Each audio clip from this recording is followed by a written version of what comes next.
Guys, ayoko na po mag-vlog, sa totoo ko lang po talaga dahil nagkakamali po ako dahil napipindot ko po yung iba-ibang po. Tapos sa TikTok nga po, hindi na po gumagana yung TikTok ko po. Kaya po wag na po kayo manood sa TikTok ko. Sa YouTube ko na lang po kayo manood. Kaya nga po, pangit po ako dyan dahil po wala po akong filter.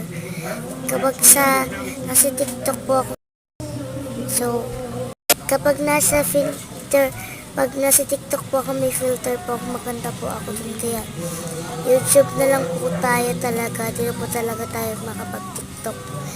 Dahil naghahang po yung aming TikTok. Kaya po, sorry na lang po kayo. Okay. Paalam na lang po sa inyo. Walang